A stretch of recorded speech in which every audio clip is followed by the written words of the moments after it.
Bravo, vous triez vos déchets au quotidien. Mais est-ce que vous le faites bien? En effet, certains gestes de tri peuvent entraîner des erreurs de tri et pourtant, ils sont faits avec une bonne intention à la base. Je vous donne le top 4 des erreurs de tri les plus connues. Par exemple, lorsque vous compactez vos bouteilles en plastique, si vous les compactez sur la hauteur, certes, ça prend moins de place, mais c'est une erreur de tri. La chaîne de tri étant automatisée, les déchets sont criblés suivant leur taille, leur forme et leur matière. La bouteille ainsi compactée n'est pas considérée comme une bouteille par les robots, elle est refusée et retournée pour être envoyée à l'incinérateur. Autant dire que ça coûte beaucoup d'argent pour un mauvais geste. La solution? Écraser la bouteille sur la longueur. Ouais, c'est facile, mais il faut le savoir.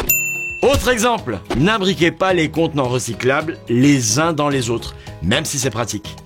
Alors oui, séparément, ils se recyclent, mais lorsqu'on les emboîte, les centres de tri ne peuvent pas les identifier et donc les trier.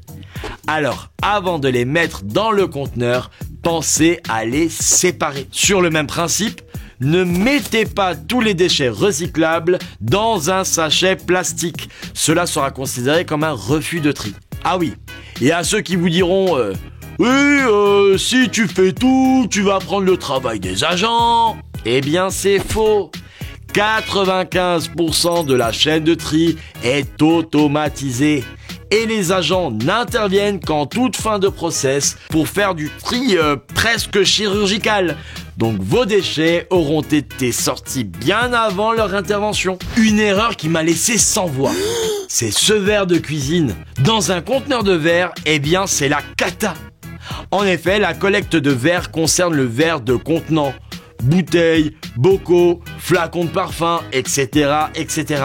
Mais pas le verre de cuisine, ni la vaisselle qui se jette en déchetterie dans les gravats. Oh bah t'es bien gentil, hein, mais un verre c'est un verre, hein. Oh tu chipotes, hein. Moi je recycle, monsieur.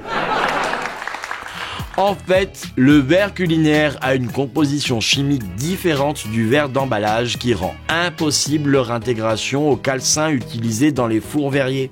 Le calcin est un ensemble de débris de verre cassés. L'un fusionne à 1400 degrés, quand l'autre fusionne à 1600 degrés. C'est ce que l'on appelle un infusible. Si on ne parvient pas à enlever ce verre avant l'enfournage, on retrouve ces morceaux dans les objets finis, ce qui entraîne les défauts dans les emballages que l'on jette. Et il suffit de 2% de verre alimentaire par tonne de verre pour rendre l'ensemble du conteneur impur et non recyclable.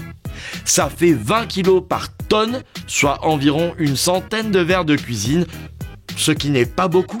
Ah oui, pour ceux qui se posent la question, le verre à moutarde est bien un verre de cuisine, donc il ne va pas dans le conteneur du point recyclage, mais en déchetterie. Et si vous laissez les bouchons sur les bocaux, bah c'est pas bien grave. Vous avez des questions pour toujours mieux trier?